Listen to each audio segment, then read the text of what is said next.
and welcome to another episode of the show of Feast and Famine, actually recorded the same time as the last one. Shh. Because it's a secret. Because Steph's still here and I'm still wearing the same shirt, or we're just lying to you. Probably. Yeah, it's entirely possible. So, this time we're doing something. It's entirely probable that Steven's lying to you, not me. Look at that face. It's clearly the face of a liar.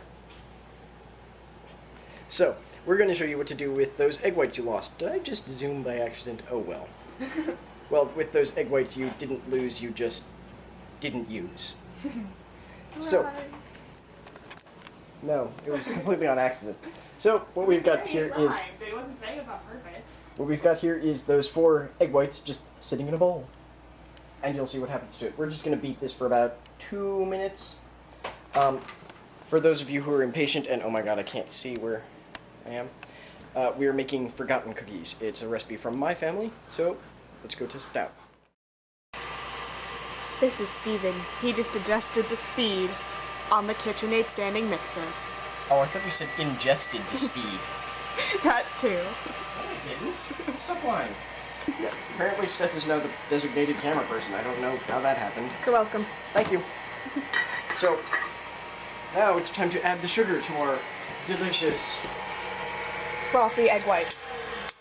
Never eat frothy egg whites. They're disgusting. Yes. I said unlock, you stupid machine. It only does what you tell it to, Steven. I know, I told it to unlock. In my head. Can you imagine you, having a conversation with your KitchenAid? Okay, now go faster. No, that's too fast. Slow down a little bit. I would totally like that. So, we need to add... 1/3 cup of sugar?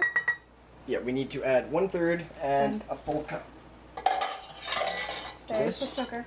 Inside the egg whites in case you didn't understand. Mm-hmm. Also, whisk attachment, not paddle or dough hook. Dough hook would absolutely fail. Paddle wouldn't be too bad, but it would look really stupid. And it would probably take a while. And a cup. So, a cup and a 1/3. Lock it back down. Lock this time, you monster. Turn it up to... I have it at... On my KitchenAid, this is about 5 or 6. And leave it till it gets stiff.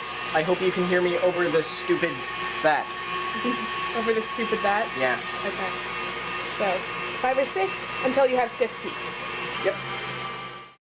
So, we have officially reached stiff peaks, which means we just have to add a half teaspoon of salt, just to give it, ooh, and then it dies. That was terrible. Excuse me. Shake up into sink or trash can. Yep. Whichever is more Throw convenient. it in. Beat it a little bit more because it really needs that. So, while that does that... Steven's measuring out a cup. Okay. So, we have our cup of chocolate chips. No. I said unlock. Why does it hate me today? So, we're going to try to shake off as much of this back into the bowl as possible. And then Stephanie gets to lick the whisk like a 5-year-old. Oh, yeah. After we're done recording. Oh my... Okay.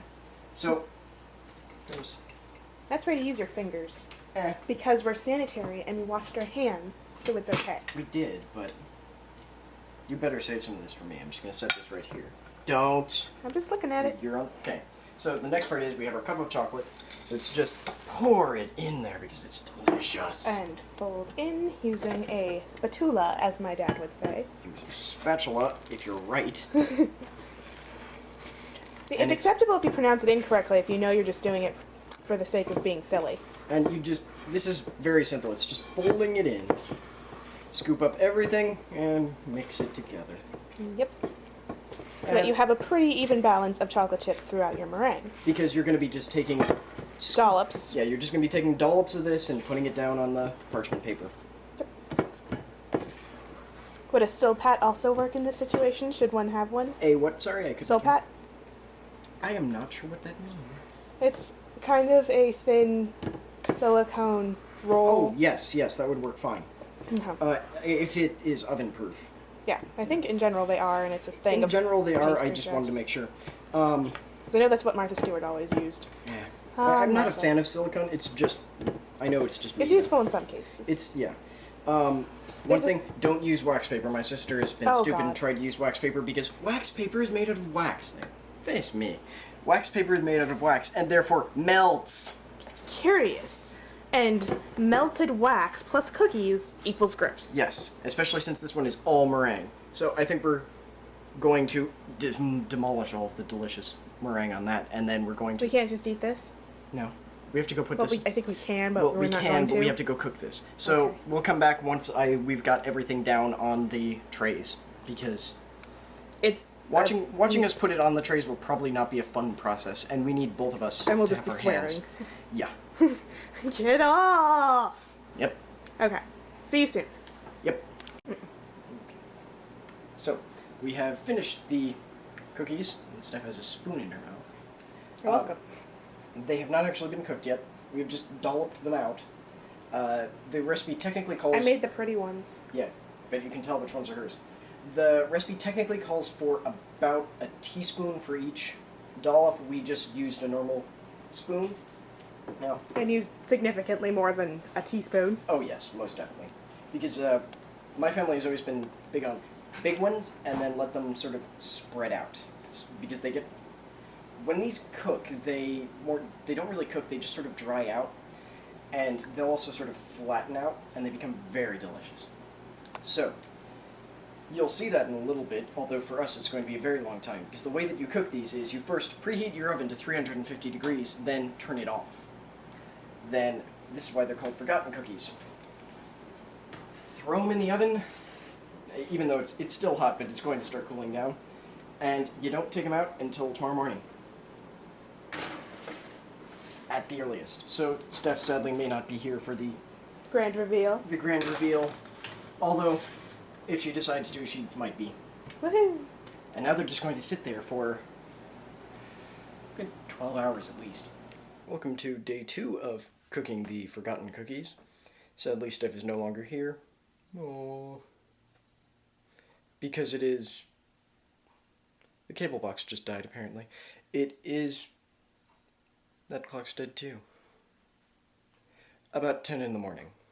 Early for me, not for everyone though. So, what we have here are the forgotten cookies. As you can see, since about 4 a.m., my family has been kindly checking them about twice an hour to make sure that they are still safe to eat. As you know, you just throw them in the oven, turn the oven off, and just let them sit and be forgotten. Very hard if your family knows you're cooking them. And now they're perfectly ready to eat. And as you can see, it's just like a meringue, and you can see the little chocolate chip in there right there. And you can actually take them out after about 6 hours of cooking, but they'll be kind of chewy. Like right now, there's a very good crunch to them.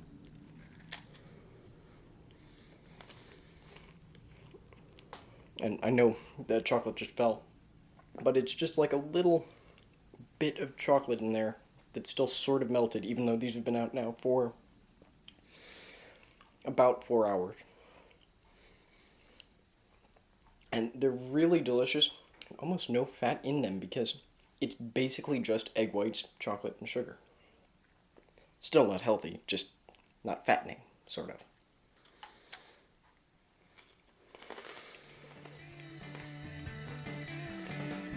Still very good. And crunchy. If you look over here, you can still see all of the cleaning we have not done for the creme brulee or the forgotten cookies. Woohoo! Yeah. So, It's my catchphrase. You need one. I'll think of one eventually.